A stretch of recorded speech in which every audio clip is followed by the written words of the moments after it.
जय श्री कृष्णा। मैं छबीले छैलविहारी मकर संक्रांति के विषय में आप लोगों को थोड़ी सी जानकारी देने के लिए आप लोगों के बीच में हूँ। प्रेमियों, तमसो माह ज्योतिर्गमय, यानी हे सूर्य, हमें अंधकार से प्रकाश की ओर लेकर के चलो।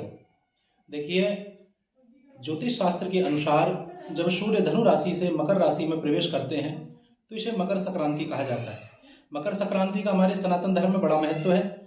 ऐसा भी बताते हैं कि प्रयागराज में गंगा यमुना सरस्वती का जो संगम है, गंगा यमुना का जो संगम है, वहाँ पर मकर संक्रांति वाले दिन देवता भी भेष बदल करके स्नान करने के लिए पहुँचते हैं। दूसरी बात आपको ये भी मैं बताना चाहता हूँ कि सूर्य भगवान अपने पुत्र शनि से नाराज थे। एक दिन सूर्य ने शनि को क्षमा किया और आज के दिन ही शनि के घर जब सूर्य नारायण गए तब ये मकर संक्रांति वाला ही सुंदर पर्व था। बताते हैं कि आज के दिन बाप बेटा में कोई मन में कोई कलह है और आज के दिन यदि पिता अपने पुत्र को क्षमा करे तो बहुत अच्छी बात है। और तीसरी बात मैं आपको बताना चाहता हूं कि बसंत ऋतु का जो आगाज है वो मकर संक्रांति से ही धर्म प्रेमियों प्रारंभ होता है। चौथी बात मैं आपको बताना चाहता हूं कि महाभारत काल में भीष्म पितामह ने मकर संक्रांति के दिन ही अपने प्राणों का त्याग किया था, यानी इस देह का त्याग कर दिया था। और मैं आपको बताना चाहता हूं कि मकर संक्रांति का ही वह सुंदर पर्व था जब भागीरथ के पीछे पीछे गंगा महारानी कपिल मुनि के आश्रम होते हुए उनके पितरों का उद्धार करते हुए सागर में जाकर के मिली, वह भी मकर संक्रांति का दिन ही था।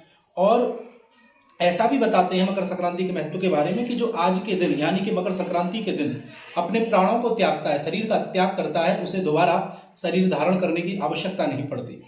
तो वैज्ञानिक तथ्य के माध्यम से भी मैं आप लोगों के बीच में मकर संक्रांति का भाव रखना चाहता हूँ। तो वैज्ञानिकों ने भी इस बात को माना है कि मकर संक्रांति से ही जो आपके तालाब हैं यानी जो जलाशय हैं उनमें वाष्पन क्रिया प्रारंभ होती है और जिसमें स्नान करने से शरीर में स्फूर्ति होती है और अनेक बीमारियों से लड़ने की भी क्षमता शरीर को प्राप्त होती है। वैज्ञानिक तथ्य के माध्यम से, जैसे कि आप जानते हैं कि मकर संक्रांति वाले दिन हम खिचड़ी खाते हैं, तिल गुड़ आदि खाते हैं। तो इसके पीछे भी वैज्ञानिक कारण है कि खिचड़ी खाने से जो है हमारे बीमारी से लड़ने की क्षमता शरीर के अंदर बढ़ती है। तो वैज्ञानिकों ने भी इस बात को भी माना है। देखो, मैं आपको बताना चाहता हूँ कि हिंदू धर्म में जो है एक माह को दो भागों में बांटा गया। माह यानी महीने को, कृष्ण पक्ष और शुक्ल पक्ष। इसी प्रकार एक वर्ष को भी हिंदू धर्म में दो भागों में बांटा गया है, दक्षिणायन और उत्तरायण।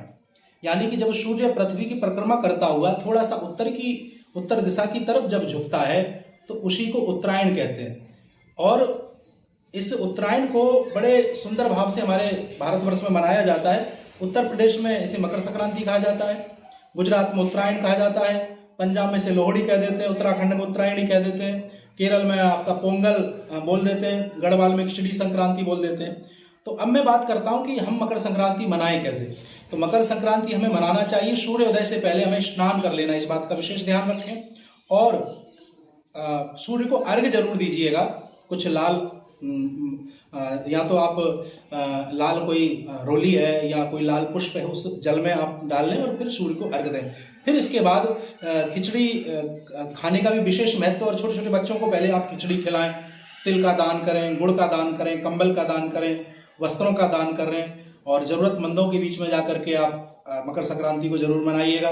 और माता पिता, सास ससुर, इनके आशीर्वाद को लेना ना भूलें, क्योंकि ये मकर संक्रांति हमारे आज भी गांव में एक दूसरे को मनाने के लिए भी सुंदर दिन चुना जाता है। जैसे कि सास बहू में झगड़ा हो जाता है तो आज के दिन हमारे गांव में क्या होता है कि सास जाकर के कहीं मंदिर में बैठ जाएगी, फिर बहू अपनी सास को मनाने जाती है, कीर्तन गाती हुई, गीत गाती हुई, और उससे तो बाजा गाजा लेकर के जाते, फिर उसका पैराम नहीं करते, 5 कपड़े सास के लिए सोना चांदी की कोई ना कोई चीज़ भी बनवा देते हैं। तो इस भाव से भी हमारे उत्तर प्रदेश में, हमारे गाँवों में भी मकर संक्रांति को बड़े धूमधाम से मनाया जाता है। तो मैं आपसे यही निवेदन करूंगा, मकर संक्रांति के दिन सारे गिले शिकवे दूर करके सबको हृदय से लगाते चलें। और आपको ये जानकारी पसंद आई हो तो इसे जरूर आप अपने मित्रों के साथ में साझा करिएगा, शेयर करिएगा। तो सभी देशवासियों के एक बार पुनः छबीले छैलविहारी की तरफ से मकर संक्रांति की बहुत बहुत बधाई, बहुत बहुत शुभकामनाएं। जय श्री कृष्ण।